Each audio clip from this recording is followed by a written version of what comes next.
ሰላምና ጤና እንዲሁም ፍቅር ውድ ቤተሰቦች በመላው ዓለም ለምትገኙ ቤተሰቦች ለሁላችሁም እንዲበዛላችሁ ምኞቴ ነው።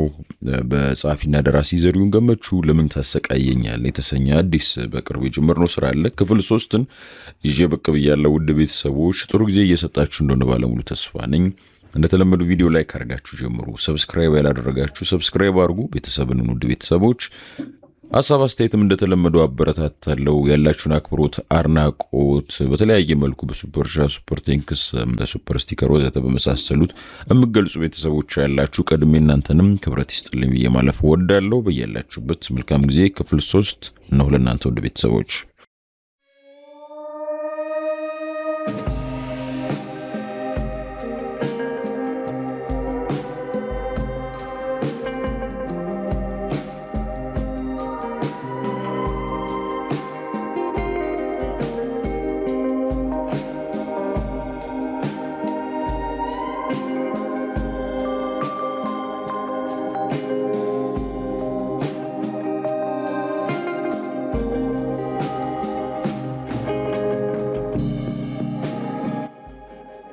ኢንስፔክተር ጃፋር ከእንቅልፍ በቀሰቀሰው ስልክ ምክንያት የሰማውን ማመን አልቻለም።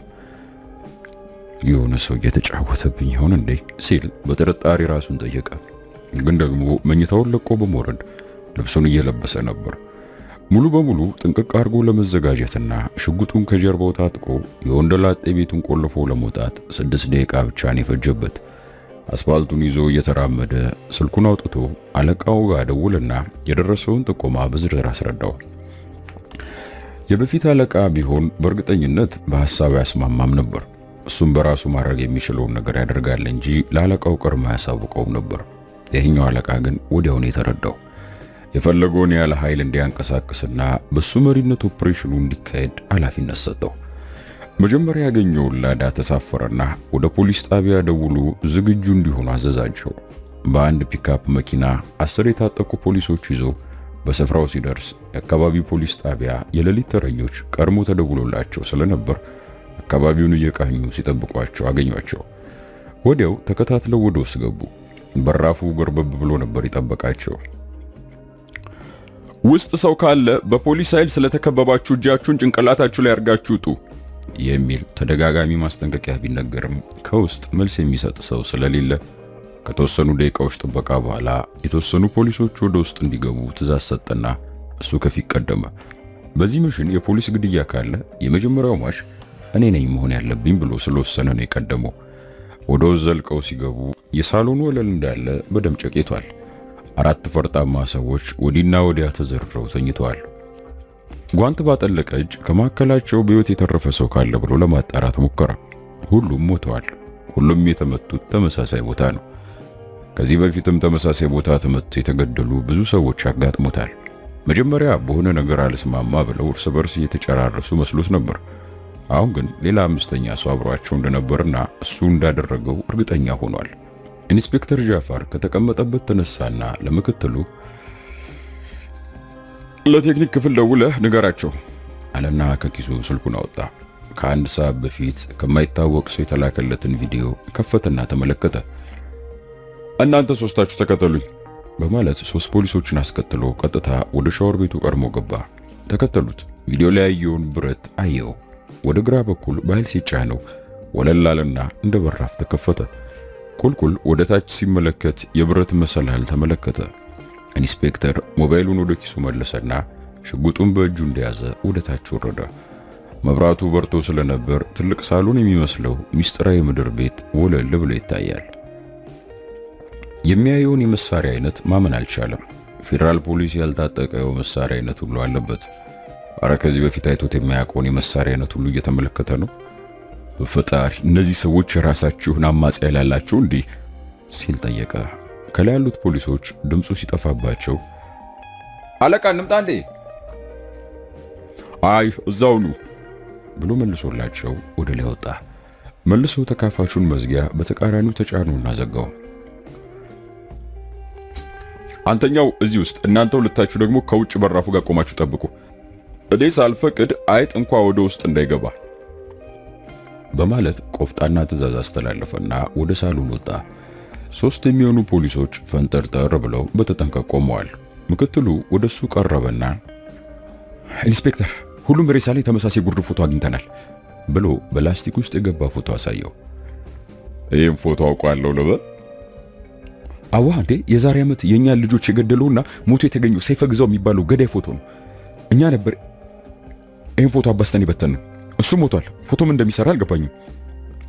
አልሞትም፣ በሕይወት አለ አለውና ፎቶውን መልሶለት ስልኩን አውጥቶ እየደወለው ደበር እንደወጣ አለቃው ጋር ነበር የደወለው።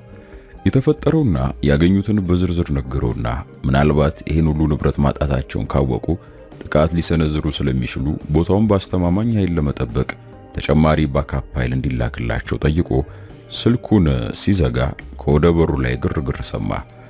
በፍጥነት ወደዛው ሲሄድ ከቲቪ መጣን የሚሉ ጋዜጠኞች ካሜራቸውን ደግነው ካልገባን እያሉ ከፖሊሶች ጋር አተካራ ገጥመው አገኛቸው። ወደ ግቢ እንዲገቡ ፈቀደላቸውና ወደ ውስጥ ግን ለጊዜው መግባት እንደማይችሉ ነገራቸው፣ አረጋጋቸው። ከዛ ስራውን ለመስራት ወደ ውስጥ ገባ።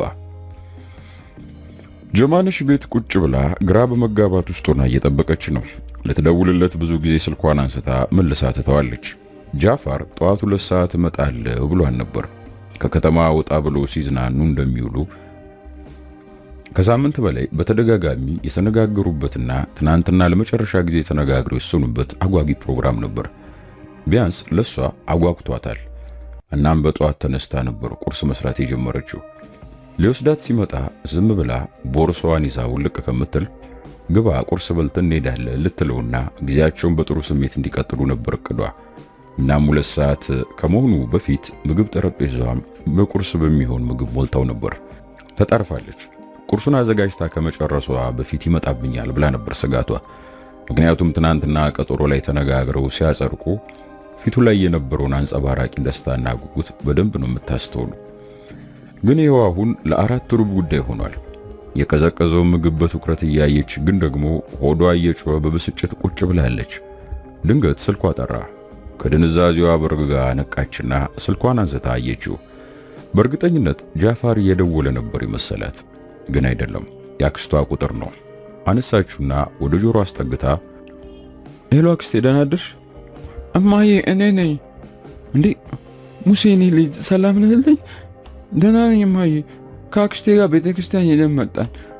በጣም ደስ ይላል። አሁን ምን እየሰራ ነው ታዲያ? ቁርሴን በልቼ አሁን ከነቢጣ ጋር ልጫወት ልወጣ ነው። ጎበዝ፣ በቃ 11 ሰዓት አካባቢ ደግሞ መጥቼ ወስድሃለሁ። እሺ እሺ እማዬ።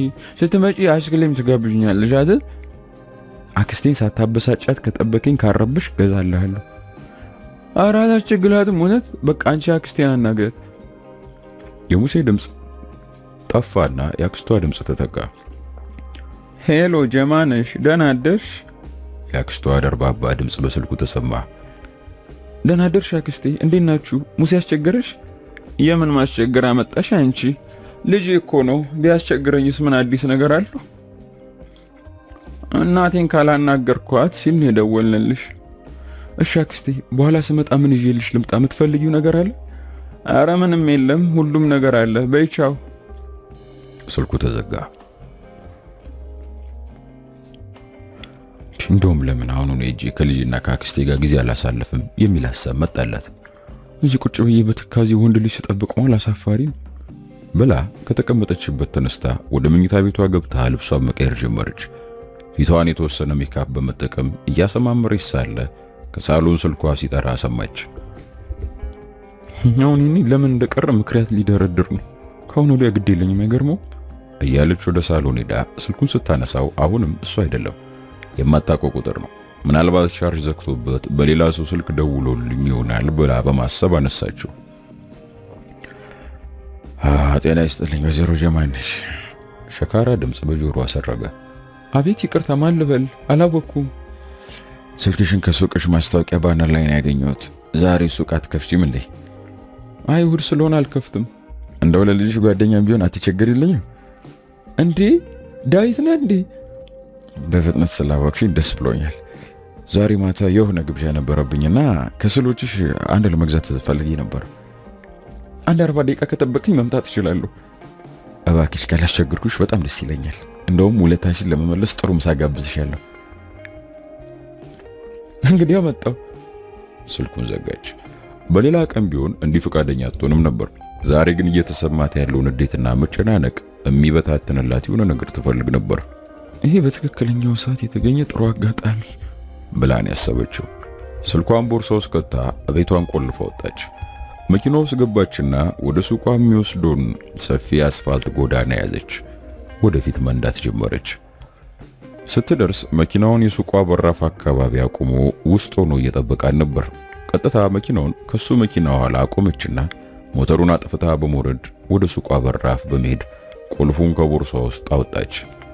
መክፈት ስትጀምር እሱም ከመኪናው ወርዶ ወደ እሷ መጣና እንዲህ በፍጥነት ትመጫለሽ አላልኩም ነበር ብሎ እጁን ለሰላም ተዘረጋላት። ቀና ብላ በትኩረት አየችውና የዘረጋላትን እጅ እየጨበጠች እመጣለሁ ካልኩማ ለምን አስጠብቃለሁ? ያው ብዙ ሴቶች ማስጠበቅ ትወዳላችሁ ብዬ ነው። ብዙዎቹ ሴቶች ማለት እኮ ሁሉም ሴት ማለት አይደለም ታዲያ አለችና በራፉን ከፍታ ወደ ውስጥ ቀድማው ገባች። ይህ ሰውዬ የተለየ አይነት የስሜት ትኩሳት ነው በውስጡ የሚረጨው። ምን ጉድ ነው ስትል ራሷን ጠየቀች። በቀደም ልጇ ሙሴን ከዛ ዳዊት ከሚባል ሰውዬ ጋር በምን ምክንያት ነው ጓደኛው ናችሁት አንተ ብላ እንደ ቀልድ ጠይቃው ነበር። የመለሰላት መልስ ግን እንደ ቀልድ የምታልፈው አልነበረም። ፍጹም ያልጠበቀችውና አስደንጋጭ መልስ ነበር። ጋሽ ዳዊትን እኮ ጓደኛ ያደለኩት አይኖቹ የአባቴን ስለሚመስሉ ነው ብሎ ነበር የመለሰላት። በዛ የልጇ መልስ ውስጥ አባቱን በጣም እንደሚናፍቀውና እሷ እንደምታስበው በቀላሉ ሊረሳው እንደማይችል ነበር የገባት። ያንን መልስ በመለሰላት ቀን ሌሊቱን ሙሉ ስለሱ ስታስብ ነበር ያደረችው። እና አሁን አቶ ዳዊት የሚባለውን ሰው ስታየው እውነትም አይኖቹ ቀለማቸውም ሆነ አስተያየቱ 100% ከባለቤቷ ከሰይፈ ጋር ይመሳሰላል። ከዚህ ቀደም ይህን ሰውዬ ባገኘችው ቁጥር ለምን ትረበሽ እንደነበር የገባት አሁን ነው። እና እሺ ስል እፈልጋለሁ ነው ያልከኝ? አዎ ባንቺ አለንጋ ጣቶች የተሳሉ ስዕሎች ነው የምፈልገው። እሺ አረፍ በል አለችና ወንበር ሰጥታ ወደ ውስጥ ገብታ አንድ 4 ስዕሎች ይዛ መጣችና አስታቀፈችው። ለ10 ደቂቃ ያህል እየቀያየረ ሲመለከት ከቆየ በኋላ ሁለቱም መረጠና ለዛሬ እነዚህ ልውሰድ፣ ለየብቻ ጠቅልልኝ አላት። እንዴ ምን ነው ሁለት ጥሪ ነው እንደ ያለብህ? አይ አንዱ መኝታ ቤት ልሰቅለው ስላሰብኩ ነው። ደስ አላት። እንዳላት ለየብቻ ጠቅለለችለት። ሂሳብ ነገረችው። በጥሬ ብር ከፈላት። አሁን እንግዲህ ቃል ወደ ገባውልሽ የምሳ ግብዣ እንሂድ። አረ ግድ የለም ሌላ ጊዜ ለመግደርደር ሞከረች። አይ ቃሌንማ አላጥፍም። መቾኪ ከሆነ እዚሁ ቅርብ መብላት እንችላለን። እንግዲህ እሺ ብላ ቦርሷን ይዛ ተነሳች። ስሎቹን ይዞ ቀርሟት ከሱቁ ወጣ። ስሎቹን ከኋላ መቀመጫ ያስቀመጠና ዞሮ ገቢና ገብቶ ሞተሩን አስነሳ። ጀማኔሽ ሱቁን ከዘጋጋሽ በኋላ ወደሱ መኪና ተጠጋች። እንግዲህ አንተ ምራኝ እኔ እከተልሃለሁ። ተንጠራርቶ ገቢናውን ከፈተና ግቢ እንጂ ለምን ነዳጅ ነባክናለን? መልሼ አመጣሻለሁ። ብዙም አልተግደረደረች። ጥሩ ወደ ገቢና ገባች። ቀበቶ አሰረች። መኪናዋ ተንቀሳቀሰች። የቦታ ምርጫሽ የት ነው? ምሳ ጋባዡ አንተ አይደል? እንደፈለግከው ቦታ ወሰደኝ። እንግዲህ ጥሩ። ወደ አሰበበት ቦታ ነዳው። ቀለል ያለ ግን ደግሞ አዝናኝ ጨዋታ ይዘው ስለነበር ወዴት እየወሰዳት እንደሆነ እንኳ አላስተዋለችም። መኪናውን አቁመው ስትወርድ ነው እንደ ሐውልት ደርቃ የቀረችው። ወደሱ አፍጥጣ እያየች እንዴት እዚህ አለችው። ምንም እንዳልገባው በማስመሰል ምን ነው አልተመቸሽም? ቦታን ቀየር እንደማሰባለችና ራሷን በማረጋጋት ይቅርታ፣ ኧረ ችግር የለውም እንግባ። ይህ ሆቴል ከሷ የፍቅር ሕይወት ጋር ከፍተኛ ቁርኝነት አለው። ሰይፈ ለመጀመሪያ ጊዜ ምሳ የጋበዛትና እንደሚያፈቅራት የነገራት እዚህ ሆቴል ነው። ለመጀመሪያ ጊዜ ከሰይፈ ጋር ስትጠጣ አምሽታ ቤርጎ ይዘው ያድሩትና ድንግልናዋን በፍቅር ያስረከበችው እዚህ ሆቴል በሚገኘው ቁጥር 102 ክፍል ውስጥ ነው። ሰርጓ የተደገሰውና ባለትዳር መሆኑ የታወጀው እዚህ ሆቴል ውስጥ ነው እና በየዓመቱ ሐምሌ 16 ዓመታዊ ጋብቻ ክብረ በዓላቸውን የሚያከብሩትም እዚህ ሆቴል እየመጡ ነበር። በጣም የሚያበሽቀው ደግሞ ዛሬ ቀኑ ሐምሌ 16 ነው። ሁሉ ነገር ሰላም ቢሆን ኖሮ ዛሬ ከባለቤቷ ሰይፈ ጋር ነበር እዚህ የምትመጣው። በጥቂት ደቂቃ ውስጥ ውስጧ እርብሽብሽ አለባት። ከተቀመጡ በኋላ እንኳ አስተናጋጅ መጥቶ ትዕዛዝ ሲቀበል ከቀልቧ ሆና ማዘዝ ስላልቻለች እሱ ነበር ያዘዘላት። አይኔ ፍቅር፣ እዚህ ፊትሽ የተቀመጥኩት ዳዊት የምባል ደንበኛሽ ሳልሆን የ8 ዓመት ባለቤትሽ ሰይፈ ነኝ። ሲል በውስጡ አልጎመጎመ። እዚህ ዟት የመጣው ሆነ ብሎ በዓላማ ነው። ይሄን ለቀናት ሲያስብበትና እቅድ ሲያወጣለት ነበር። ከዛም የስዕል የመግዛቱ ሐሳብ መጣለት። እናም ብዙም ሳይቸገር ለምሳ ግብዣው ተስማማች። እስከዚህ ድረስ ነገሮች ጥሩ ነበሩ። ሆቴሉን ካየች በኋላ ግን ካሰበው በላይ ነው እርብሽብሽ ያለችው። እናም አሳዝነዋለች። ከጎኗ ቁጭ ብሎ ልክ እንደ ድሮ ደረቱ ላይ አስተኝቷት ጸጉሯን በእጆቹ እየዳበሰላት ቢያጽናናት ደስ ይለው ነበር። ነገር ግን እንደዛ ማድረግ አይችልም። ይህችን ሴት በጣም ይወዳታል። ብቸኛ ድክመቱ እሷ ነች። በዚህ ምድር በመፈጠር ምን አገኘ ቢባል አንድ እሷን ነው መልሱ። ከዛም በሷ ውስጥ ልጁን አገኘ። የሷ ስልክ ሲጠራ ከሐሳቡ ባነነ። እሷ ግን እየጠራ መሆኑን አላስተዋለችም ነበር። ጀማንሽ ሲል ጠራትና እንደመባነን አለች። አቤት። ወደ ቦርሷ በጣቱ እየጠቆመ ስልክሽ እኮ እየጠራ ነው። ውይ ይቅርታ አለችና ቦርሷን ከፍታ ስልኳን አወጣች። የደዋዩን ማንነት በትኩረት አየች። ላንሳው ወይስ ይቅር እያለች ውዝግብ ውስጥ መግባቱ ያስታውቃል። ከዛም ወሰነች። ጭራሽ ቀዩን ተጭና ስልኩን ከመዝጋት ባሻገር ሙሉ በሙሉ ጭራሽ አጠፋችው። ጃፋር ነበር የደወለላት። ጠዋት 2 ሰዓት መጥቼ ወስድሻለሁ ያላት ሰውዬ 6 ሰዓት ስልክ ሲደውል በጣም ነው ያበሳጫት። መጀመሪያ እንደውም ስልኩን አንስታ አሁን ከሌላ ወንድ ጋር ምሳ ግብዣ ላይ እንደሆነች ነግራው ስልኩን ልትጠረቅምበት ነበር ያሰበችው። ኋላ ራሷን መቆጣጠር እንዳለባትና እሱ ፍቅረኛዋ ወይም ባለቤቷ ስላልሆነ እንደዚህ የማድረግ መብት እንደሌላት ለራሷ ነግራ ነው ራሷን ያስቆመችው። የታዘዘው ምግብ ሲመጣ ሌላ መገረም ውስጥ ነው የገባችው። እዚህ ቤት ስትመጣ ሁሌ የምታዘው ይህን ምግብ ነው። ታዲያ ምርጫዬን እንዴት አወቀ ብላ ራሷን በውስጧ ጠየቀች። የምሳ ግብዣው ተጠናቆ ከሆቴሉ ተያይዘው ሲወጡ 7 ሰዓት ከ20 ሆኖ ነበር።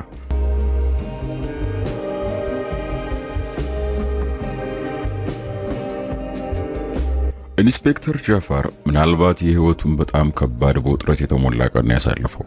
ሌሊት የአብድ ሰው ደውሎ በጣም ገራሚ መረጃ ከሰጠው ደቂቃ ጀምሮ ያን ኦፕሬሽን በመምራት ሞተው ተረፍርፈው የተገኙ 4 ሰዎችን አስክሬንና ወንጀሉ የተሰራበትን ቤት በስርዓት መረጃዎች መሰብሰባቸውን በማረጋገጥ ከዛ ደግሞ በዛ ቤት ምድር ቤት ውስጥ የተከማቸው የተገኙ ወርቆች፣ ብሮችና ዶላሮች፣ የመሳሪያ አይነቶችን፣ የእጅ ቦምቦችና ተተኳሽ መሳሪያዎች እያንዳንዱን እየተቆጠረና እየተመዘገበ ለኤግዚቢትነት ወደ ፌዴራል ፖሊስ መጋዘን ያለምንም መስተጓጎል እንዲጓጓዝ መከታተልና ማረጋገጥ፣ ከበታች ያሉትና በሱ እዝ ስር የሚሰሩትን ፖሊሶች በጥንቃቄና በትክክለኛው መንገድ መምራት፣ የወንጀሉ ቦታ ላይ የሚመጡ ባለስልጣናት ብሎም ሌሎች የጸጥታ አካላት ማስተናገድና ለነሱ አጠቃላይ መረጃ መስጠት። ከዛም አልፎ ሌሊት 1 ቲቪ ብቻ የነበሩ የጋዜጠኞቹ ቡድን ንጋቱ 2 ሰዓት ላይ 8 ጣቢያ፣ ረፋድ 12 ሰዓት ደግሞ መቁጠር እስኪያዳግተው ድረስ አካባቢው መውረራቸው፣ በየመሃሉ ለነሱ መግለጫ መስጠት፣ ሁሉ ነገር በጣም ከባድ ነበር። ሁሉ ነገር ጥንቅቅ ብሎ ከዛ ቤት የተወሰኑ ጥበቃዎችን አስቀምጦ ወደ ቢሮ ሲመለስ ከቀኑ 6 ሰዓት አልፎ ነበር። እናም ቢሮ ሲመለስ በእያንዳንዱ የፌዴራል ፖሊስ ባለማዕረጎችም ሆነ ተራ አባላት ጭምር ትልቅ አድናቆትና ክብር እየተሰጠው ነበር ወደ ቢሮ ዘልቆ የገባው። ያ ደግሞ በጣም እንዲገረም አድርጎታል። የዛሬ ዓመት እነዛ 3 የፖሊስ አባላት በዛ ነፍሰ ገዳይ ሲገደሉ እንደው ያጋጣሚ ነገር ሆኖበት እንጂ የፈለገ ነገር ቢሞክር እነሱን የሚያድንበት ምንም አይነት እድል አልነበረው። ነገር ግን በዛን ወቅት እጁን በደረቱ አጣጥፎ እነሱን በፍቃዱ እንዳስገደላቸው ነበር ሲያሸማቅቁትና ሲያገሉት የከረሙት። አሁንም እሱ ይህን መረጃ ነፍንፎ ለማግኘት ያደረገው ቅንጣት ጥረት የለም። እርግጥ ያንን አልፋ የሚባለውን የማፊያ ድርጅት ለማጥፋት ለዓመታት ሲያጠናቸው ሲከታተላቸው ኖሯል።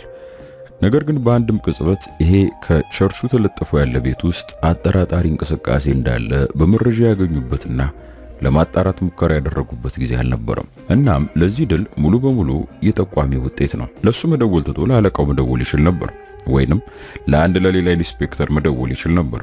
ለማንም ፖሊስ ቢደውል ፖሊሱ የማፊያዎች አባል ወይም ንክኪ ያለው ካልሆነ በቀር ውጤቱ ተመሳሳይ ነበር የሚሆነው። አሁን ግን ማንም ይህን ተንትኖና መዝኖ እያየው የለም። ሁሉም ምስጋናውና ጀግንነቱን ጠቅልለው ለሱ እየሰጡት ነው። በሁሉም ፊት ላይ ከዚህ በፊት ስለተጠራጠረንና ስላገለልን ይቅርታ የሚል ትርጉም ያለው ፈገግታ እየተመለከተ ነበር። ቢሮ ገብቶ ወንበሩ ላይ ረፍ እንዳለ ፊት ለፊቱ ትናንት መልሶ ሲመረምሩ የነበረው የሰይፈ ግዛው ፋይል አይኑ ውስጥ ገባ። ወዲያው በዛው ቅጽበት ጀማነሽ ትዝ አለችው። የደነገጠው አደነጋገጥ 2 ሰዓት ከመሆኑ በፊት እመጣለሁ ብሎ ቀጠሮ አስይዟት ነበር። ዛሬ ከከተማ ይዟት ወጣ በማለትም ሊያዝናናትም ነበር። እንደዛ ለማድረግ ሳምንቱን ሙሉ ሲያቅድና ሲያስብበት ነበር። እናም እሷ እሺ ትለኛለች ወይም አይሆንም ብላ ታበሳጨኛለች እያለ ለቀናት ሲያሰላስል ቆይቶ ትናንት አለስልሶ ሲጠይቃት በደስታ እሺ ብለው ነበር። ያልታሰበ አጋጣሚ ከተከሰተ በኋላ ፈጽሞ ለደቂቃ በአእምሮ እንኳን ውልብ ባለማለቷ በጣም ተገረመ። ቢያንስ በሰዓቱ ቢያስታውስ ኖሮ እንደማይችል ጽፎ ይቅርታ መልእክት ይልክላት ነበር። ስልኩን አነሳና ደወለላት። ጠበቀ። ይጠራል፣ አይነሳም። ተቋረጠ። መልሶ ደወለ። አይሰራም። እንደዘጋችው እርግጠኛ ነው። በጣም እንደተበሳጨችበት ገባው። በተቻለ መጠን እሷን የማስደሰት እንጂ የማበሳጨት ሐሳብ የለውም። ነገር ግን ህይወት እንደተጠበቀችው ተገማች አይደለችም። በተለይ የፖሊስና የወታደር ህይወት ብዙ ሰርፕራይዝ የተሞላበት ነው። አሁን በአለቆቹ የሚሰጥ ሪፖርት ማዘጋጀት አለበት። ከዛ በኋላ ወደ እሷ ሄዶ ይቅርታ ይጠይቃታል። ግን ምን ማለት ነው? እሷ ከጧት ጀምሮ ቴሌቪዥን ወይም ሶሻል ሚዲያ ላየችም ማለት ነው ሲል ደግሞ በገረሜታ ራሱን ሌላ ጥያቄ ጠየቀ። ብታይ ኖሮ እነዛ ከዛ ቤት ውስጥ ሬሳዎች በተርታ ተሰልፈው አምቡላንሱ ሲጫኑ ከሱ ምስል ጋር አንድ ላይ ያያያዙ ሶሻል ሚዲያውን አጥለቅልቀውላታል። እና ጀማነሽ ብታይ ኖሮ ቅያሜያና በስጭቷን ወደ ጎን ብላ ደህንነቱን ለማረጋገጥ ትደውልለት እንደነበር አሰበ። ትኩረቱን ሰብስቦ ሪፖርቱን ማዘጋጀት ጀመረ። በመሃል ጥቆማ የሰጠው ሰውዬ ትዝ አለው። ሰውየው ማለት እንኳን አይቻልም። ለዓመታት ሲከታተሉ የነበረውና ሊያጠፋው የሚፈልገው ሰይፈ ግዛው እንደሆነ ያውቃል። ነገር ግን ጥቆማውን ለምን ለሱ መስጠት ፈለገ? ጥቆማውን ለሱ የሰጠው ምናልባት ይህን ነገር በቁርጠኝነት ተከታትሎ ከግብ እንደሚያደርሰው እርግጠኛ ስለሆነ ይሆናል። ነገር ግን በምን ቢጣሉ ነው የእድሜውን ግማሽ ያቃጠለበትን የገዛ ዘመዶቹን ድርጅት እንዲህ ሊያጠፋ የተነሳው? እነሱን የሚጠቅም አንድ ነገር እንደተፈጠረ እርግጠኛ ሆነ። ምናልባት እነሱ የደረሱበትን አባቱ በገዛ አጎቱ የመገደሉን መረጃ ሰምቶም ይሆናል ብሎ ገመተ። እናም 4ቱን ሰዎች የገደለው ራሱ እንደሆነ እርግጠኛ ነው። ምክንያቱም እሱ ሲገድል ከፊትም ከሆነ መሃል ግንባር ላይ፣ ኋላም ከሆነ እንዲሁ መሃል አናት ላይ ነው። እናም ደግሞ አሁን ድርጅቱን መክዳት ሳይሆን በድርጅቱ ላይ ጦርነት እንዳወጀ ገባው። መክዳት ቢሆን ኖሮ ያን ሁሉ ዶላርና ብር እንዲሁም ወርቅ ይዞ ይሰወራል ወይም ሀገር ጥሎ ይጠፋል። አሁን ግን እንደዛ አይደለም ያደረገው። ንብረታቸውን በማውደም አቅማቸውን ማዳከም ነው የያዘው። ይሄ ደግሞ ተስፋ የቆረጠበት የምርመራ ሂደት እንደገና በታላቅ ተስፋ እንዲጀምር ያደርገዋል። ሪፖርቱን ጨረሰና ፈርሞ ለአለቆቹ ከተበተነ በኋላ 2 ፖሊሶች አከታትሎ ወደ ጀማነሽ ቤት ሄደ። ፖሊሶቹን ያስከተለው በመሃል አስደንጋጭ ሐሳብ በአእምሮ ስለመጣበት ነው። እንዲያጋለጣቸው ሰይፈ መሆኑን ካረጋገጡ እሱን ለማንበርከክ ልጁንና ሚስቱን አግተው እንደ መደራደሪያ ሊጠቀሙባቸው ይችላል። ስለዚህ ለነሱ ጥበቃ ማድረግ እንዳለበት ገባው። እቤቷ ሲደርስ ቁልፍ ነው። ስልኩን አወጣና ደወለላት። ስልኳ እንደተዘጋ ነው። ሐሳብ ገባው። ወዲያው መኪናውን አስነስቶ ፖሊሶቹን በማስከተል ወደ ሱቁ አመራ። እዛም የለችም፣ ግን መኪናዋ ቆማለች። ያ ትንሽ እንዲረጋጋ አደረገው። ምናልባት ቅርብ ቦታ ሄዳ ስለሆነ ይሆናል መኪናዋን ትተሄደችው በማለት እዛው አካባቢ መጠበቅ ጀመረው። በዚህ መካከል ግን ከቢሮ አለቃው ደውሎ ስለጠራው ፖሊሶቹን እዛው እንዲጠብቁና እንደመጣች እንዲያሳውቁት ትዕዛዝ አስተላልፎ ወደ ቢሮ ተመለሰ። አሁን ባለቆቹ ዘንድ ጃፋር በጣም ተፈላጊና ወሳኝ ሰው ሆኗል።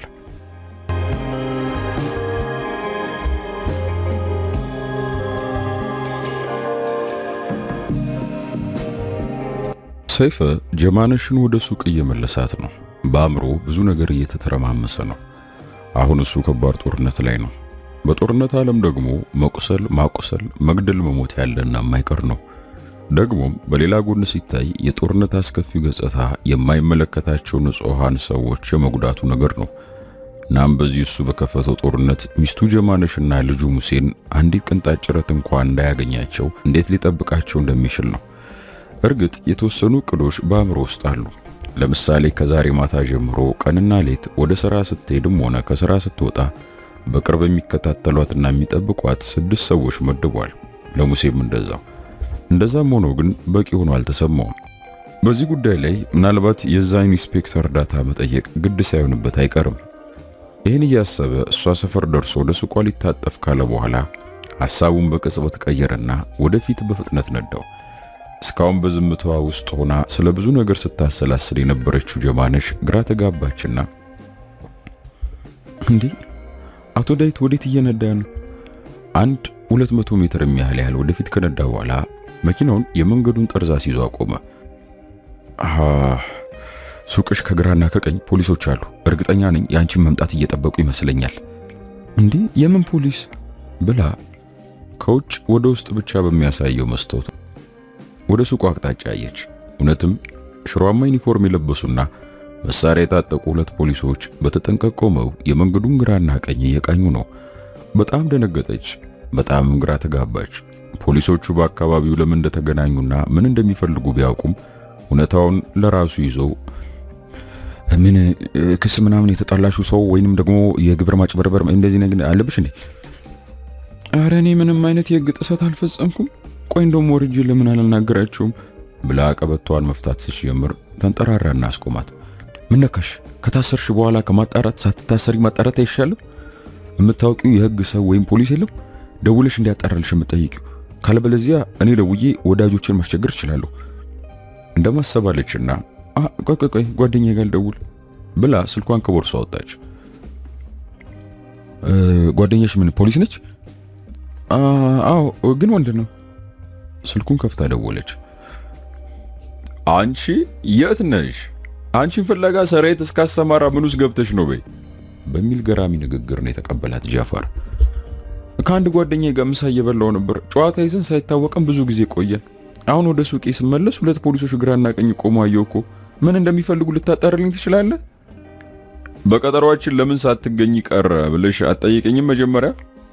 ለምን ጠይቃለሁ? ያው በቃ ስላልተመቸ አልመጣም በቃ አለችው፣ እንደመቆጣትም እንደማኩረፍም እያቃጣት። እንደዛ አይደለም፣ ባለቤትሽ 100% በሕይወት አለ ጀማንሽ። ዛሬ ሌሊት 4 ሰዎች ገድሏል የሚል ቦምብ ዜና ባንዴ ፍርጥ አደረገላት። መኪና እየነዳች ቢሆን በእርግጠኝነት በሰዓቱ ትጋጭ ነበር። ምን? እርግጠኛ ነህ ሰይፈን የገደላቸው? አዎ እርግጠኛ ነኝ። ከሌሊቱ 8 ሰዓት ራሱ ደውሎ ነው የነገረኝ። ምስኪን 4 ሰዎች ያልከኝ፣ ይህን ስንት ልጆች ይኖራቸው? አይ ልጆች እንኳን የሚኖራቸው አይመስለኝም። እንደውም እንኳንም ገደላቸው፣ ቆሻሾች ነበሩ። አጸዳልን፣ ውለታን ይሰራልን። ማንም ሰው የፈለገ አይነት ወንጀል ቢኖርበት መገደል የለበትም። ይሄን ካንተ አልጠብቅም ተቆጣች። አይ ግዴለሽም ጀማንሽ፣ አንዳንድ ሰዎች የህብረተሰብ መዥገር ናቸው። ጀርባ ላይ ተጣብቀው ደምን እየመጠጡ እንዲኖሩ ከመፍቀድ አንዴ መንጭቀሽ አንዘተሽ ብትጨፈልቂያቸው ይሻላል። እሺ እና ታዲያ ፖሊስ የመደብክብኝ እኔን መጥቶ እንዳይገለኝ ፈርተ ነው ወይስ እኔ እንዳልገለው? አይ ለሁለቱም አይደለም፣ የአጎቱን ድርጅት ለማጥፋት ቆርጦ ተነስቷል ብሎ ጠቅላላ ዝርዝሩን ነገራትና እሱን ለማግኘት አንቺን ወይም ልጅሽን አግተው ሊደራደሩ ይሞክሩ ይሆናል። ለዛ ነው መጠንቀቅ ያለብን በማለት ስጋቱን አስቀመጠላት። ወይኔ በፈጣሪ የዚህ ሰው ጦስ መቼም አይተወኝም ማለት ነው። ልጅ እኮ አክስቴ ጋር ነው ያለው። አሁን ሄጄ ላምጣው በቃ። እሺ በቃ ቆይ ፖሊሶቹን ተከትለው ሄዱ፣ ነግራቸዋለሁ። እኔም ስራዬን ስጨርስ ማታ አካባቢ እመጣለሁ። ምንድነው ችግር አለ እንዴ? አዎ በጣም ከባድ ችግር። ምን ልረዳሽ የምችለው ነገር አለ አላት ሰይፈ። አይ አመሰግናለሁ፣ ማለቴ ለምሳው ለሁሉም ነገር ችግር የለውም። ቀበቷን ፈታች። የመኪናውን በር ከፍታ ለመውረድ አንድ እግሯን ስታስቀድም በፍጥነት ትከሻዋን ጨመደዳትና ስቦ አስቀመጣት። አሳሳቡ ኃይል አለበት። በጣም ነው የደነገጠችው። ተንጠራራና በራፉን መልሶ ዘጋው። አቶ ዳዊት ምን እያደረክ ነው? ተመልከች፣ እየጠበቁሽ ያሉ ፖሊሶች ብቻ አይደሉም። በዛ ቅያስ ያሉ 2 ጥቁር ሱፍ የለበሱ ሰዎች ተመልከች። ጀርባቸውን 10 ይነካካሉ። ሽጉጥ እንደታጠቁ እርግጠኛ ነኝ። እዛ በተቃራኒው ተመሳሳይ አለባበስ የለበሱ ሌሎች 2 ደግሞ አሉ። እዛ ካፌ ውስጥ ደግሞ ተስተናጋጅ መስሎ የተቀመጡ ተመሳሳዮች አሉ። ይታይሻል? ልክ ከዚህ ወርደሽ መኪናሽ ውስጥ ስትገቢ 2 ፖሊሶችና 6 ወንበዶች ዙሪያሽን ይከቡታል። እና ማን አሸንፎ የሚወስድሽ ይመስልሻል? ሲል አስፈሪና አስደንጋጭ ጥያቄ ጠየቃት። ፈጣሪ ልክ ነው መሰለኝ። ባለቤቴም በፊት ወደ ስራ ሲሄድ አለባበሱ እኮ እንዲህ ነበር። ምን ይሻለኛል? ፍሬኑን ለቀቀና ማርሹን ተጫነ። መኪናውን ወደፊት አስፈነጠረ። ስልክሽን ስጭኝ። ግራ ተጋባች። ደገመለት። ስልክሽን ስጭኝ። እጇ ላይ አንከርፍፋ ይዛ የነበረውን ስልክ ሰጠችው። አይደለም ከፍተሽ ሲሙን አውጭና ስጭኝ። ኮስተር ብሎ ስለሚያወራ ከመታዘዝ ውጪ ምርጫ አልነበራትም። ከፍታ ሰጠችው። ስልኩን አይደለም ሲሙን ስጭኝ ሰጠችው። በጥርሱ ቆረጫጨመና በመስኮቱ ወረወረው። ከው ብላ ደነገጠች። ምን እያደረክ ነው? የሥራ ስልክ እኮ ነው። ወይዘሮ ጀማነሽ ምን ውስጥ እንዳለሽ የተረዳሽ አልመሰለኝም። ከፖሊስ ጓደኛሽ ጋር ስታወሪ ሰምቻለሁ። ያንን ዜና ደግሞ ጠዋት በቤቴ ቁጭ ብዬ ለረጅም ሰዓት ስመለከተው ነበር።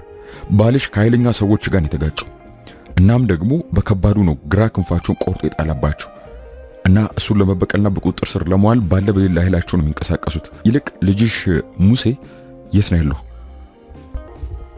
ቀጥታ እንደው ቃሊቲ ነው። ጥሩ። ለጊዜው ልጅሽ አክስትሽ ጋር መሆኑን የሚያውቁበት መንገድ ስለሌለ ሌላ የሚያሰጋ ነገር የለም። ልጅሽን ይዘን ለተወሰነ ቀን ፖሊስ ነገሩን እስኪያጣራ ቢያንስ የምታርፉበት ቦታ እንፈልጋለን። ጀማነሽ በሰውየው ሁኔታ እጅግ ግራ ተጋባች። ጠንከር ብላ ለመቃወም ሆነ ዘና ብላ እሱ ሚላትን በማዳመጥ የራሷና የልጇን ሕይወት ለማትረፍ መሞከር መወሰንም አስቸጋሪ ነው የነባት። ሰውየውን ዛሬ ስታገኘው ለሶስተኛ ቀን ነው። ከሱ ጋር ቁጭ ብላ ምሳ ለመብላት የፈቀደችው ደግሞ ከልጇ ጋር መግባባትን በመቻሉ ነው። የአንድ እናት ድክመት ደግሞ ልጇ ነው። ዝምታው አስፈራውና የራሱን ስልክ አውጥቶ ሰጣት። ምን ላድርገው? ፖሊሱ ጓደኛሽ እንደነገረሽ ዛሬ የተከሰተው ክስተት ሚዲያ ላይ ተበትኗል። ምን ማድረግ እንዳለብሽ ለመወሰን ዜናውን አይቶ መረጃ መያዙ ጥሩ ነው ብዬ ነው አላት። ምንም ሳትናገር ተቀበለችና ፌስቡክ ከፈተች። በመደዳ ከሚመጡላት 5 ፖስቶች 3ቱ ባለቤቷ ስለገደላቸውና ከቸርቹ ጋር ተያይዞ የሚገኘው የአንድ አገልጋይ መኖሪያ ሕንፃ ሚስጥራዊ ምድር ቤት እንደተገኘና ንብረትነቱ ለጊዜው ማንነታቸው በውል ባልተለየ ከተማ ማፊያዎች የሆነ ማዕት የሀገር ውስጥና የውጭ ሀገር ገንዘብ የጦር መሳሪያም ክምችት በቁጥጥር ስር መዋሉም በተለያየ ትንተናና መላምት ተደግፎ በእያንዳንዱ ገጽ ተጽፏል። ኮፒ ፔስት እየተደረገም ተባስቷል። ተራብቷል። ይበልጥ እያነበበች በመጣሽ ቁጥር ይበልጥ እየፈራች ሄደች። ስልኩን ዘጋችና መለሰችለት። አየሽው? ምኑን? ዜናውን ነዋ። በጣም አስፈሪ ነው። እነዛ ሰዎች በጣም ጨካኞች ናቸው። ለነሱ ሰው ከመግደል ይልቅ ዶሮ መግደል ይከብዳቸዋል። ከዚህ ግርግር ልጄን ማዳን አለብኝ። እሱም መስማት የፈለገው ይሄን ያለችውን ነበር። እና ምን ማድረግ አሰብሽ? ሲል ሐሳቧን ይበልጥ ለማወቅ ጠየቃት። እኔ እንጃ፣ መጀመሪያ ልጄን ላግኝ፣ ከዛ ምናልባት የፖሊሱ ጓደኛ እርዳታ ጠይቅ ይሆናል። አዎ፣ ለሱ ብትደውይለት በእርግጠኝነት እንደሚጠብቃችሁ ቃል ይገባልሻል። እናም አንቺንም ሆነ ሙሴን ለመጠበቅ የሚቻለውን ያህል ይሞክራል። ግን ካልተሳካለትስ ማለት ለምሳሌ እንደ ቀደሙ እሱ 2 ፖሊሶች ለጥበቃ አሰማርቶ እነሱ 6 በተሻለ የሰለጠኑና የተሻለ መሳሪያ የታጠቁ ገዳዮች ቢያሰማሩስ? በጦርነት ወቅት ከሁለቱም ተፋላሚዎች የመኖሪያ ክልል መራቅ የብል ሰው ውሳኔ ነው። ደግሞ ይቅርታ አድርጊልኝና ጓደኛሽ በስሩ የሚሰሩት 3 ፖሊሶች ማዳን ያልቻለ መሆኑን አትርሽ አላት። እዛ ጥቁር ሱፍ ለባሽ 6 ነፍሰ ገዳይ መሳዮችን በሱቁ አዚራ ሆነ ብሎ ያሰማራው ራሱ ሰይፈ መሆኑን ብታቅ ምን አይነት ምላሽ ሊኖራት እንደሚችል አሰበና በትንሹ ፈገግ አለ። እርግጥ እነዛ ታጣቂዎች ያሰማራው የሷና የልጁን ደህንነት እንዲጠብቁለት አስበው ነበር። ከምሳ ሲመለሱ በአካባቢው ፖሊስ ሲያይና በስልክ ኢንስፔክተሩን ሲያወራው እሱ ያደረበትን ስጋት ኢንስፔክተሩም እንዳደረበት ሲያውቅ አእምሮውን በፍጥነት አሰራውና ሁኔታውን ተጠቀመበት። ለደቂቃ ያህል በገረሜታ አፍጥጣ ስታየው ከቆየች በኋላ ቆይ ግን አንተ ማን ስትል አስደንጋጭ ጥያቄ ጠየቀችው። ምን ለማለት ፈልገሽ ነው? ዳዊት ነኛ ሲል በመርበትበት መለሰላት። እኔ እንጂ አሁን ካለንበት ሁኔታ አንጻር ለዓመታት አብረን የቆየ ይመስላል። መታወቂያውን ከደረት ኪሱ አወጣና ሰጣት። ዳዊት አያና የህግ ጠበቃ ይላል። የተለያየ የሥራ አይነት የሚገልጽ ከ20 በላይ መታወቂያ እንዳለው አሰበና አይሽ በስራዬ ምክንያት ከፖሊሶችም ከወንጀለኞችም ጋር ነው የምውለው። ከሁለቱም ወገን ያለ መረጃ በዚህም በዛም ብሎ ይደርሰኛል እና ሳስበው ጓደኛዬ ሙሴንና እናቱን በዚሁ ጥንቅጥ ማዳን የምችል ብቸኛው ሰው ነኝ በማለት በዘዴ እቅዱን ነገራት። እንዴት አድርገህ ነው መታደንን? ለዛው ስለምን በለዚህ መዘዝ ውስጥ ትገባለህ? ለጓደኛዬ ሙሴ ብያልኩሽ እኮ።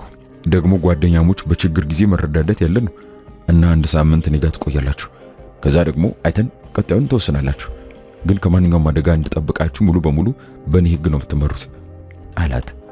ታዲያ አንተ ቤት እየኖርን በማን ህግ ልንመራ ነው? በቃ ደርሰናል፣ እዚህ ጋር ቁምልኝ፣ ሙሴን ይዤው ልምጣ ብላ ከመኪናዋ ወርዳ የአክስቷን ግቢ አንኳኩታ ወደ ውስጥ ስትገባ እሱ ስልኩን አወጣና ደወለ። መቶ አለቃ ጋር። ሄሎ መቶ አለቃ፣ እንግዲህ ይዤ ልመጣ ነው። ቤቱን ልጆቹ እንዲያስተካክሉት ያድርጉ። መሳሪያና ጠረጣሪ ነገር በፍጹም ፊት ለፊት እንዳይኖር። እንደዚህ አይነት ነገር ላይ ካሉ ክፍሎች ውስጥ ካለ ወደ መጋዘን ይወሰዱ። ልጅ ዳዊት፣ የምን እንግዳ ነው ይዘህ የምትመጣው? ልጄና ሚስቴን ይዤ እመጣለሁ። የሮቤል ሰዎች እንዲያግቷቸውና በእነሱ እንዲደራደሩ አልፈልግም።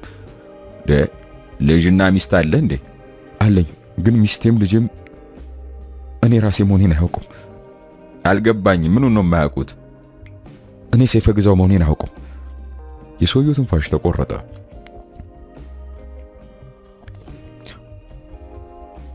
መቶ አለቃ አሉ? የምትለውን በትክክል ሰምቻለሁ። አዎ እኔ ሰይፈ ግዛው ነኝ። ፊቴና ድምጼ በትልቅ የሕክምና ጥበብና ኦፕራሲዮን ተቀይሮ ነው እና እዚህ ጦርነት ውስጥ ያስገቡኝ እርሶ ኖት ብዬዎት ነበር አይደል? አዎ አባቴን ያስገደሉ የገዛ አጎቴ እንደሆነ የነገሩኝ እርሶ ራስዎ ኖት። እናም እርሶ ራስዎት ኖት የገደሉት ብሎ አብራራላቸው። ከአሁን ወዲህ ስለማንነቱ ከሷቸው መደበቅ ፋይዳው ስላልታየው ነው ይሄን ማረጉ። በፈጣሪ ፈጽሞ ጠርጥሬ አላውቅም። ዳዊት የሚባለው ሰው የማን ነው ብዬ ማቃቸውን የድርጅት ሰዎች ሁሉ ጠይቄያለሁ። ማንንም አውቀዋለሁ የሚል ባለማግኘቴ ግራ ተጋብቼ ነበር። ለካ ነገር ወዲህ ነው። ታዲያ እኔን ለምን ሳትገለኝ ቀረ? ለምን ገሎታለሁ? አባትን የገደልኩት እኮ እኔ ነኝ። እባክዎት አሁን የማይሆን ወሬ ውስጥ አይክተቱኝ። እርሱ የታዘዙትን ያደረጉት ያንን እኔም ሳደርገው ኖሬያለሁ። በብዙ ልጆች አባት ገድያለሁ እና ይቅር ብዬዎታለሁ። ጥሩ ካልክ ይሁን። በቃ አሁን ስልኩን መዝጋት አለብኝ። ይሄን እርሶ ብቻ ነው የሚያውቁት። እኔ ዳዊት ነኝ። ስራዬ ደግሞ ጠበቃ ነው። እርሶ አጎቴ ኖት። አባቴ ከሞተ በኋላ ወስዶ ያሳደጉኝ አባቴ ወንድም ብሎ ስልኩን ዘጋውና ተረጋግቶ ልጁንና ሚስቱን መጠበቅ ጀመረ። አሁን ሚስቱ በገባችበት ያክስቷ ቤት ብዙ የደስታ ቀናቶች ያሳልፉ ነበር። በተለይ በዓል ሲመጣ ወይም ዓመት በዓል ሲሆን አንድ ቀን ቤታቸው ተሰብስበው ካሳለፉ በሁለተኛው ቀን እዚያ ያክስቷ ቤት መጥተው ነበር አድሮ የሚሄዱት። አሁን ግን ማንነቱ እንደማይታወቅ ባዕድ ሰው ውጪ ቆሞ እየጠበቃቸው ነው።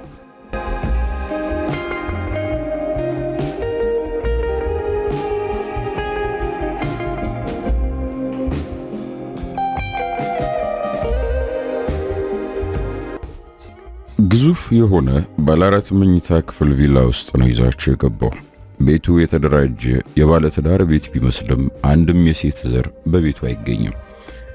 ቤት ውስጥ አንድ አዛውንት ናቸው የተቀበሏቸው። አጎቴ ነው፣ መቶ አለቃ አጥናፉ ይባላል ብሎ አስተዋወቃቸው። ትሁቱ አዛውንት እንኳን በሰላም ወደ ቤታችን መጣሽ ጎረምሳው፣ አንተም እንኳን መጣ፣ ወደ ውስጥ ግቡ ብለው ተቀበሏቸው። ከአራቱ መኝታ ክፍል አንደኛውን ተረከቡ። እሷና ልጇ መኝታ ቤት ቁጭ ብለዋል። እማዬ ለምን እዚህ መጣን? ሙሴ ነው ጠያቂው። ልጅ ለተወሰነ ቀናት የጓደኛ እንግዶች ሆነን እዚህ እንቀመጣለን። እሺ ለትምህርት ቤት ከዚህ የምንሄደው? አይ በዚህ ሳምንት ትምህርት ቤት ተዘግቷል። ቅድም አስተማሪ ደውላ ነግራኛለች። ዋሸችው። እሺ ደስ ይለኛል አላት። በዚህ ጊዜ መኝታ ቤቱ በራፍ ተቆረቆረ። አቤት ክፍት ነው መለሰች ጀማነሽ። ራት ደርሷል የሚል ድምጽ ሰማች። የዳዊት ድምጽ እንዳልሆነ እርግጠኛ ነች። የሽማግሌው ድምጽም አይደለም።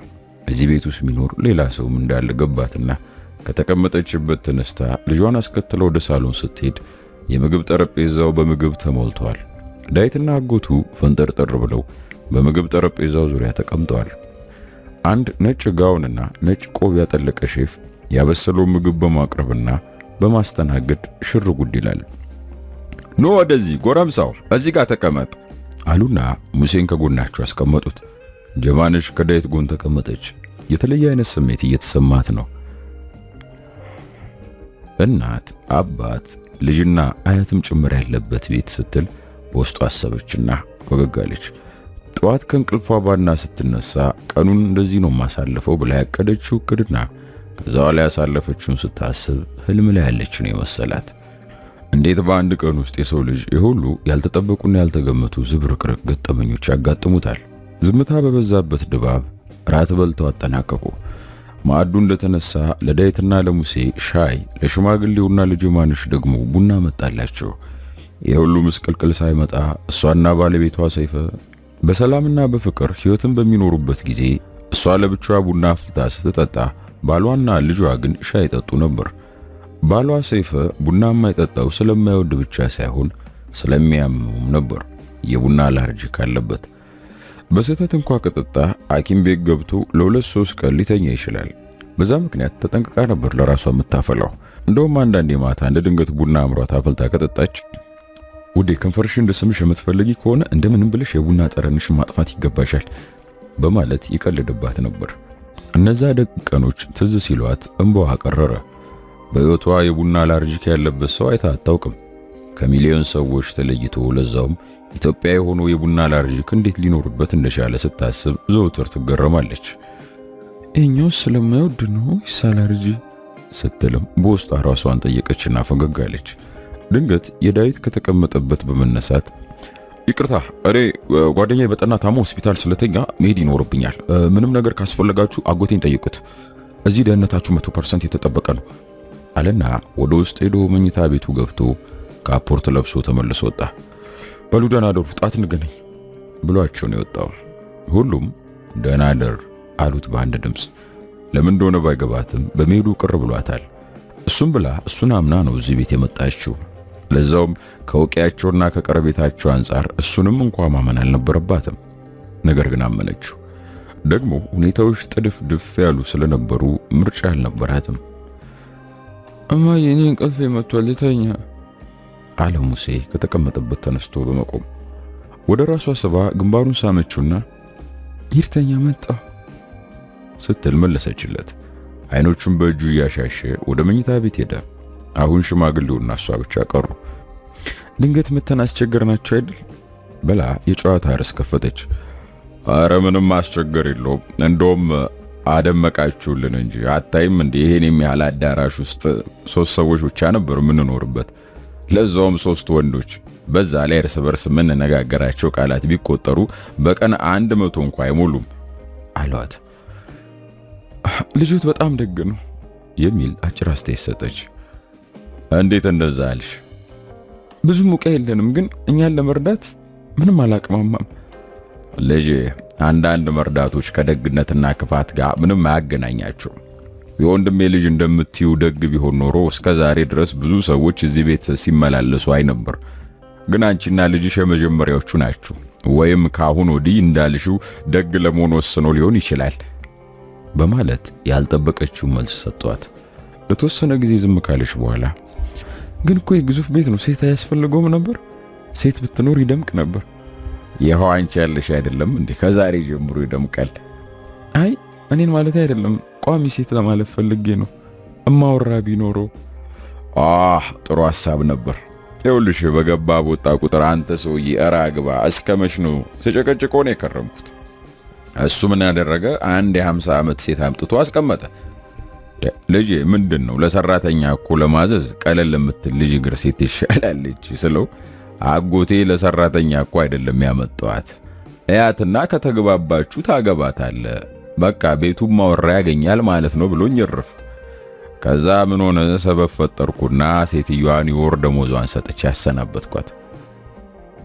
ከዛ ቀን በኋላ ተሳስቼ እንኳን ስለ ጋብቻ አውርቼለት አላውቅም አሏት። ክትክት ብላ ሳቀች። ሃይ ልጅ አሁን ምኑ ነው የሚያስቀው? ያሳዝናል እንጂ። ያሳቀኝማ እንግዲህ እንዳሰብኩት ሚስት የሚፈራው እሱ ብቻ ሲሆን እርሶም ኖት ማለት ነው ወይ? እኔ እኮ በጊዜ አግብቼ ትዳርን ጣማይቼ በቅቶኝ ነው።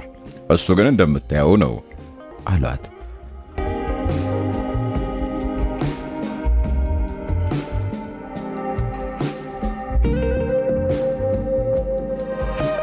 ኢንስፔክተር ጃፋር የህይወቱ አስቸጋሪ ቀን እያሳለፈ ነው።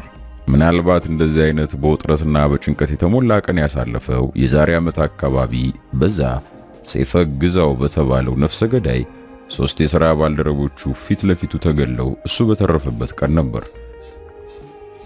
እናም ያ ቀን መቼም ይደገማል የሚል ግምት አልነበረውም። አሁን ግን ተደገመ። ጀማነሽን 7 ሰዓት አካባቢ እያወራት ነበር ስልኩ የተቋረጠው።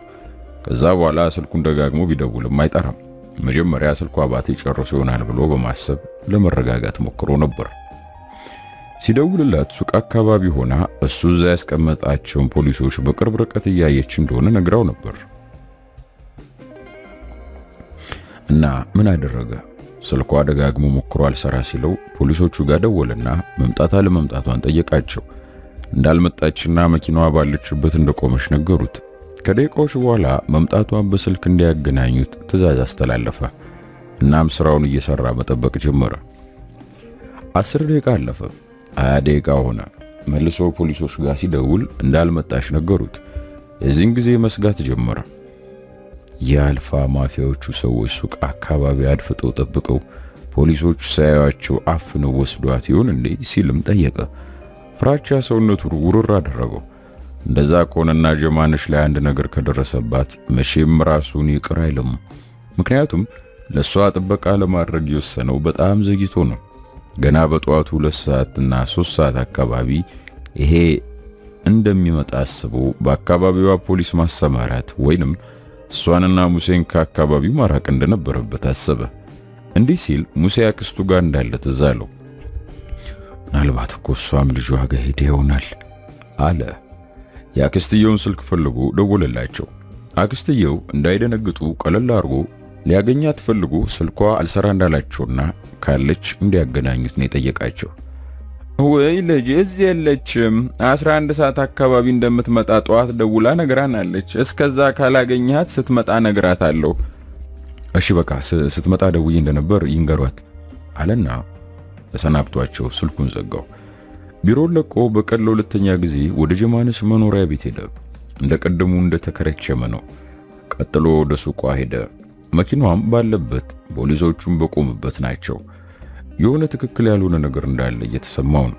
አለቆቹ ደግሞ 10 እየደወሉበት ነው። የተያዘው ወርቅና ብር በሀገሪቱ ወንጀል ታሪክ ውስጥ ከህገወጦች እጅ የተገኘ ትልቅ ብር ነው። ምናልባትም በዚህ መጠን ብር ያለው ህጋዊ ነጋዴ ሀገሪቱ ውስጥ መኖሩ ያጠራጥራል። በዛ ምክንያት የሚመለከተው የማይመለከተውም የመንግስት ባለስልጣን ልክ አዲስ ሞቶ የተጣለ እንስሳ እንዳየ ጆፌ አሞራ በእነሱ መስሪያ ቤት ዙሪያ እያንዣበቡ ነው። ሁኔታው ለሀገሪቱ ጠቅላይ ሚኒስትር ሳይቀር ሪፖርት ተደርጎላቸዋል። በዛ ላይ ሁሉም የመንግስትና የግል ሚዲያዎች ስለ ሁኔታው ማንም ያልሰማው የተለየ አዲስ ዜና ለመስራት ይራኮታሉ። ሁሉም ፌዴራል ፖሊስ መስሪያ ቤት ውስጥ በሚያውቀው ሰው በኩል የሆነ መረጃ መንጥፎ ለመውሰድ ይሯሯጣል።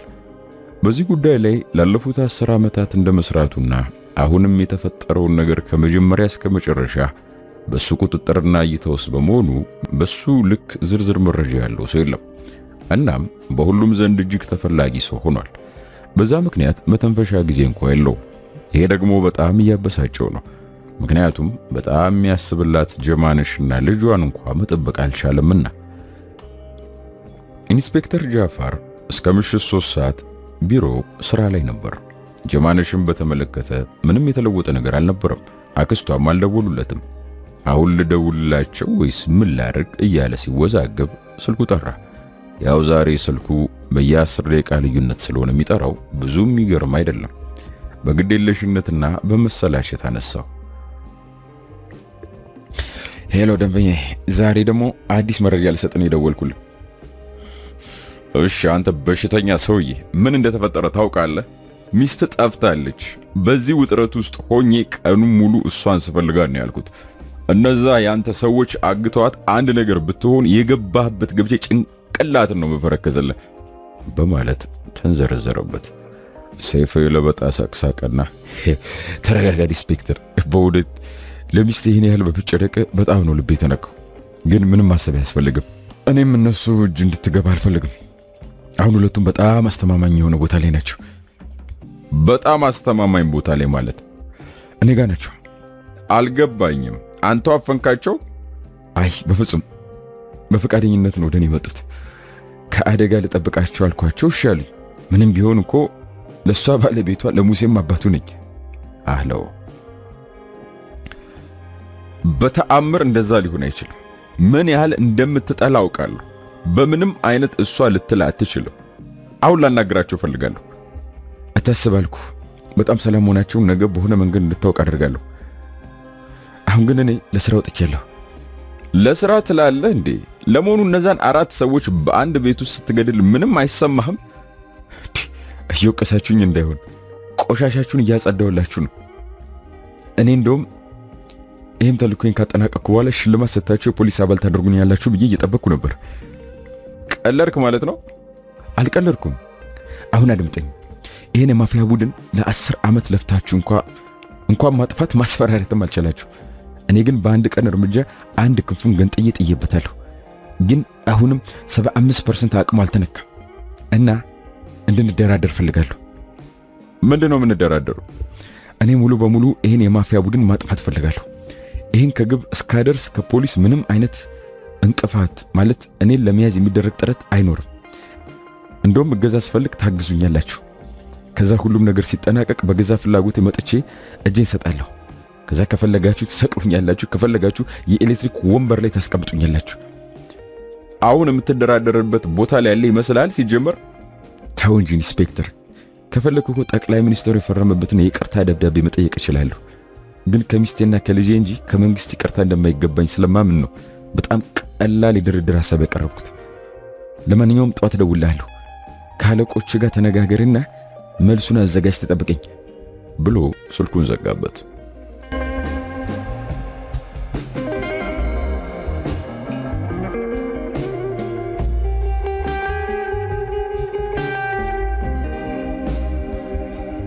ጠዋት ሙሴ ነበር ወዝውዞ ከእንቅልፏ የቀሰቀሳት። ስለ ብዙ ነገር ስታስብ እኩለ ሌሊት ካለፈ በኋላ ነበር እንቅልፍ የወሰዳት። ለዛ ነው በልምዷ መሰረት በጠዋት መነሳት ያልቻለችው።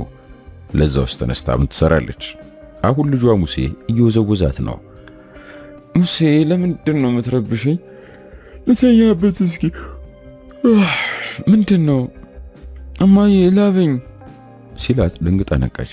ውይ ልጅ ራበህ? አልቦኛል። አይሸትሽም እንዴ? ቆንጆ ምግብ ተሰልቷል መሰለኝ ይሸታል ሲላት ትኩረቷን ሰጥታ ለማሽተት ስትሞክር እውነትም የተራባ አንጀቷን የሚያላውስ የምግብ ሽታ በአፍንጫዋ ሰረገ። አሁን ልጅ አሁንማ እኔንም ራብኝ ብላ ብርድ ልብሱን ከላይ ገፋ ወረደች። ትንሽ ደቂቃ ስጠኝ እሺ በማለት ወደ መታጠቢያ ቤት ገባች። ከ3 ደቂቃ በኋላ ተመልሳ ማታ ሽማግሌ ሰጣትና ለብሳ ያደረችውን ፒጃማ አውልቃ ልብሷን ቀየረችና አሁን መሄድ እንችላለን ስትል የመኝታ ቤቱ መስኮት ተንኳኳ። አቤት ብላ ሄዳ ስትከፍት እስካሁን ያላየችው አንድ ልጅ እግር ለግላጋ ወጣት በእጁ አንድ የልብስ ሻንጣና አንድ ፌስታል ይዞ ቆሟል። አቤት ምንድን ነው? ጋሺ ዳዊት ነው የላከኝ፣ ላንቺም ለልጅሽም ቀያሪ ልብስ በመገረም ተቀበለችው። ልጁ ፊቱን አዟዙሮ ለመሄድ ካለ በኋላ መልሶ ዞር አለና ደግሞ ቁርስ ደርሷል፣ በረንዳ ላይ እየጠበቅናችሁ ነው ብሏቸው ሄዳ ጀማነሽ ወደ ውስጥ ተመለሰችና በራፉን ዘግታ ሻንጣውን ከፈተች። ከላይ ያለው ለሙሴ የሚሆን 3 ሙሉ ልብስ ነው። ሙሴ ጓደኛ ዳዊት አሪፍ ልብስ ገዝቶልሃል፣ እስኪ ሞክረው። አንዱን አንስታ ሰጥታው የቀረውን ልብስ ማየት ጀመረች። የሚያማምሩ 4 ቀሚሶች፣ ስካርፍ፣ ቲሸርትና ጂንስ ፒጃማዎች። ወደ ስር ስትገባ ግማሽ ደርዘን የሚሆኑ ፓንቶችም አሉ። እናም 2 እሽግ ሞዴስም ተጨምሮበታል። መጀመሪያ በጣም ተገረመች። ከዛ ደግሞ ፈገግታ። እማዬ ሆኖኛል በጣም እዩ አያምንም? ሙሴን መገረሟን አቁማ አየችው። እውነትም አምሮበታል። በጣም አሪፍ ነው። አዎ አምሮባህል የኔ ልጅ። ፌስታሉን አነሳችና አልጋው ላይ ዘረገፈችው። ለሙሴ 2 ሽፍን ጫማና 1 ስሊፐር፣ ለሷ 1 ስሊፐርና 3 እሷ የምትወዳቸው አይነት ባለተረከዝ ጫማዎች አሉበት። አንዱን ጫማ አንስታ ከአንድ ካልሲ ጋር ለሙሴ ሰጠችው። ሌሎቹ ልብሶች በኋላ ትሞክራለህ። አሁን ለቁርስ እየጠበቁን ስለሆነ ጫማውን አድርግና እንሂድ። ለሷ ከተገዙላት ጫማዎች መሃል አንዱን አንስታ ቁጥሩን አየች። አልጋው ጠርዝ ላይ ተቀምጣ አጠለቀች። እንዴት ነው እንደዚህ ልክ ሊያውቅ የቻለው? በውስጧ ጠየቀች። ልኳን ማወቁ ብቻ ሳይሆን አይነቱንና ቀለም ምርጫዋን ሁሉ 100% ትክክል ነበር። እነዚህን ጠቅላላ ልብሶች ሰይፈ ገዝቶ ነው ሊሰጠው? በውስጧ አሰበችና ፈገግ አለች። እንደዛ ልትል የቻለችው በሰላሙ ጊዜ እንደዚህ አይነት ጫማዎችን የሚገዛላት ሰይፈ ነበር።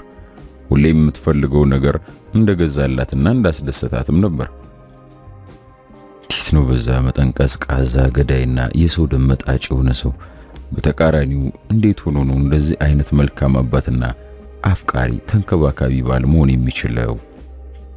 ውስጧ ይጠይቃል ለራሷ። ሙሴን ከፊት አስቀድማ ከመኝታ ቤት ወጥታ ወደ በረንዳው ስትሄድ ዳዊትና አጎቱ በረንዳ ላይ በተዘጋጀው ጠረጴዛ ፊት ለፊት ተቀምጦ ሲያወሩ አገኟቸው። ሙሴ ሮጠና ዳዊት ላይ ተጠመጠመበት። የገዛልኝ ልብስ ያው። ዳዊት ከተቀመጠበት ሳይነሳ ሙሴን ወደ ላይ አንስቶ አቅፎት ጉንጩን እየሳመው ወደድከው ሲል ጠየቀው። በጣም ነው የወደድኩት። ሌላውን ደግሞ ቁርስ ከበላሁ በኋላ እነግርሃለሁ፣ ልቦኛል። ጀማነሽ ደህና አደራችሁ በማለት ወንበር ስባ ተቀመጠች። ቁርስ ቀረበ። ከቁርስ በኋላ ሙሴ ሳሎን ባለው ግዙፍ ቴሌቪዥን የህፃናት አሻንጉሊት ፊልም ተከፍቶለት ማየት ሲጀምር ጀማነሽ አየር ለመቀበል ቤቱን ለቃ ግቢ ውስጥ ወዳለ አትክልት ስፍራ ሄደች። ነገሮች ሰላም ቢሆኑ ሄኔ ሱቋን ከፍታ የተዘበራረቁ ዕቃዎቿን ከእንደገና እያስተካከለች በመደርደር ደንበኞቿን የምትጠብቅበት ሰዓት ነበር። የጧቷ ፀሐይ እንዴት ናት? ተመቸችሽ? የሚል ድምፅ ወደ ኋላዋ እንድትዞር አረጋት። መቼስ ውስጥ ውብ ሲሆን ነው ውብ ነገር ማየት የምትችለው። እኔ ደግሞ አሁን ጭንቀት ላይ ነኝ። ሁሉ ነገር ጨፍጋጋና ጨለማ ሆኖ የሚታየኝ የሚል ነበር መልሷ። ተይ እንጂ እንዲህ ያልሽማ ድካማችንን መናት አስቀር። በአንቺ ህይወት በጣም አስፈላጊና ውዱ ነገር ምንድን ነው? እንደማሰብ አለችና ልጅ ነው። ሌላ ምን ይሆናል እኮ ልጅሽ በሰላም በጤናው ነው አጠገብሽ ነው ያለው። እሱስ እውነትህን ነው፣ ተመስገን። በነገራችን ላይ በጣም ነው የማመሰግነው። ይሄን ያህል መቸገር አልነበረብህም። ለምን ነው የምታመሰግኝ? ለኔና ለሙሴ ለገዛህልን ልብሶች፣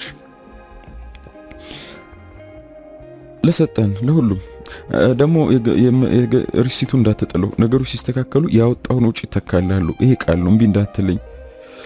ያ የሚያሳስብ አይደለም ባክሽ። ግን ወደድሻቸው? አዎ ሙሴም በጣም ነው ወደዳቸው። አንቺስ? እኔ ከመውደድ በላይ ተገርሜያለሁ። ልብሶቹ ጠቅላላ እኔ የምወዳቸው አይነት ናቸው። ቅርጻቸውና ቀለማቸው፣ ጫማዎቹም እንደዛው እና ደግሞ ፓንቶቹም ከዚህ በፊት ባለቤት የሚገዛልኝ እናም እኔ የምወዳቸው አይነት ናቸው። ለረጅም ጊዜ የምታወቀኝ መስሎ እየተሰማኝ ነው።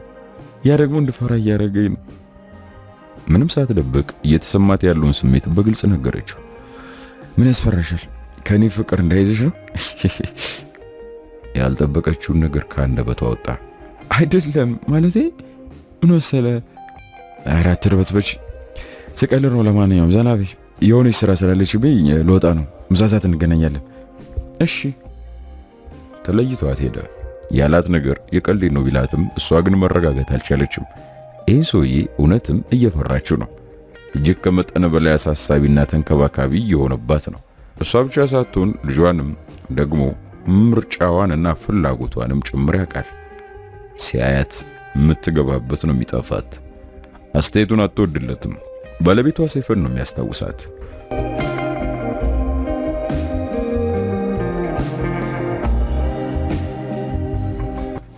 ሰይፈ መኝታ ቤቱ ገብቶ ሲገላበት እንቅልፍ ሊወስደው አልቻለም።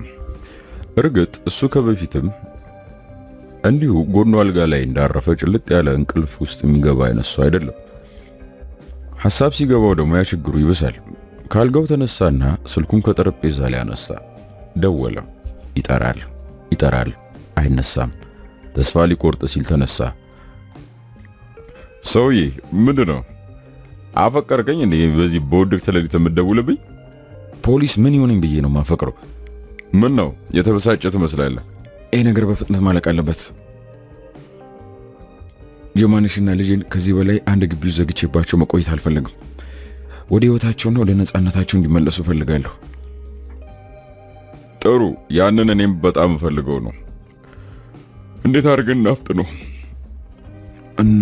እነሱን ሙሉ በሙሉ ሊያከስ የሚችል መረጃ ያለው ሽማግሌ ቤት ውስጥ ነው።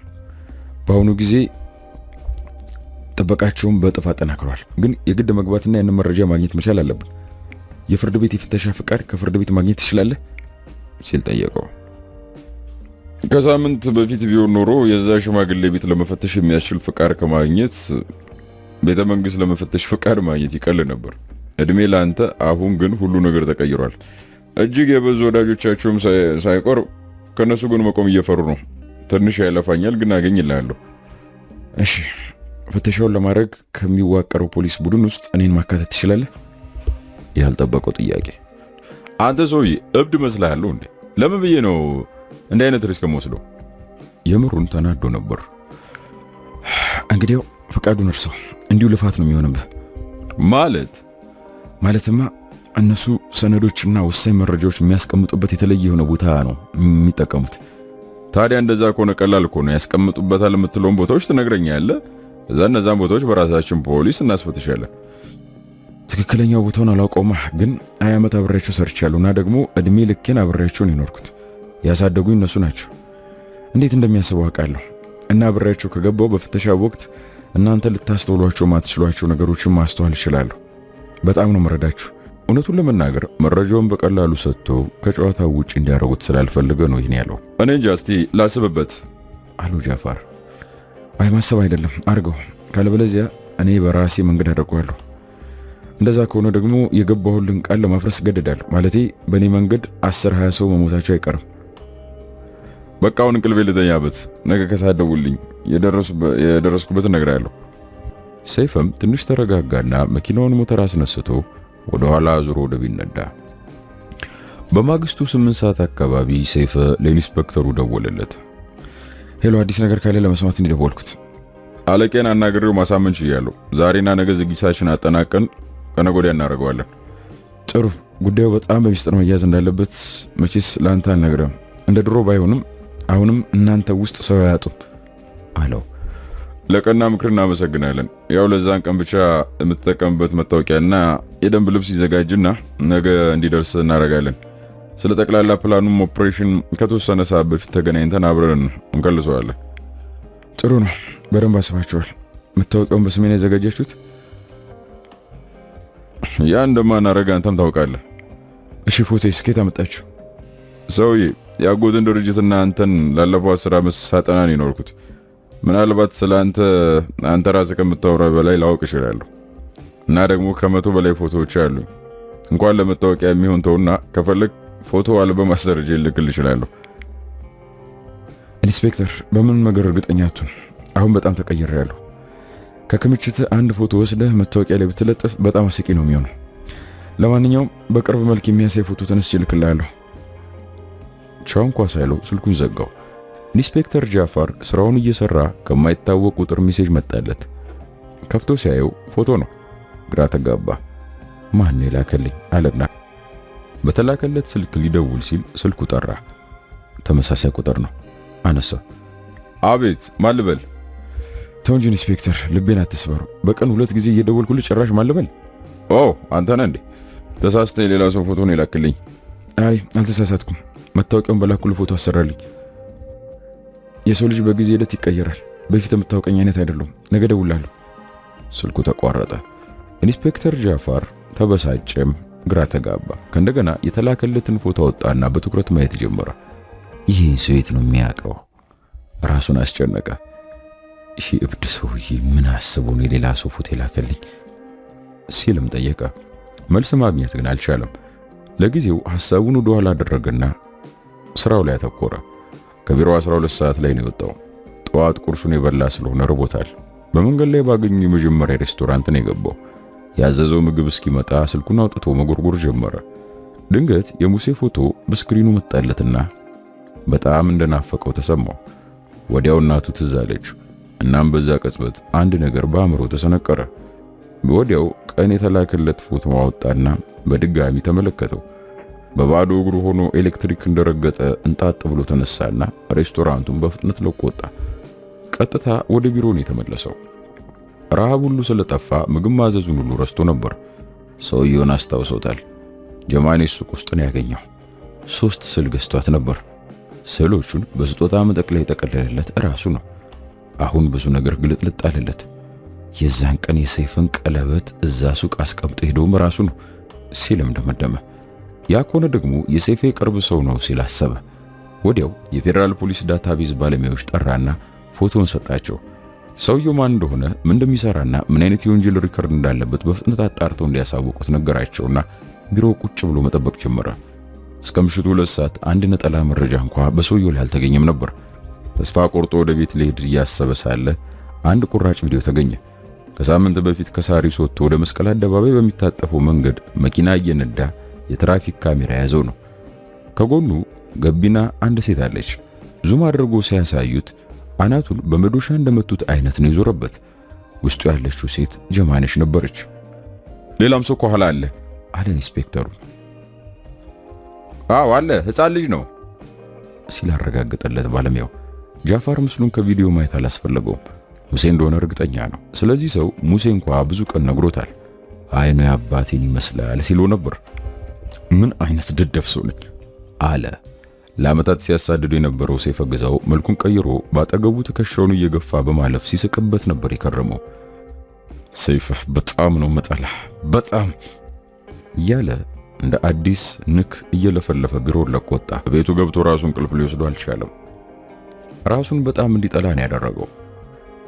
ደግሞስ ጀማነሽ ስልቶን ሳምንት ሙሉ እንዴት እንደዛ ጠለዋለሁ የወላጆች ገዳይ ነው ብላ ስትረግም ቆይታ እሱ ጉያ ሄዳ ትሸሸጋለች።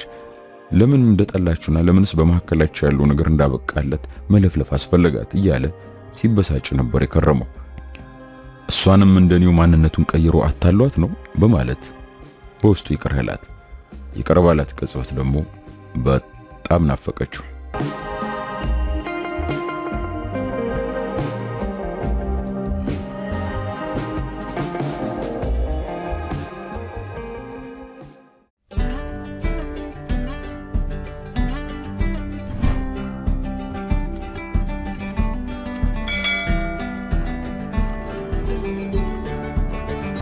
እንደምን አላችሁ የተወደዳችሁና የተከበራችሁ፣ እኔ ጸጋዬ አብራር ነኝ። ይህ የኔ የዩቲዩብ ቻናል ነው። የተለያየ የጥበብ ስራዎችም ከናንተ ጋር ይዤ ቆይታ ማረግበት ቻናሌ ነው። ስለዚህ ሰብስክራይብ በማድረግ ቤተሰብ እንሁን።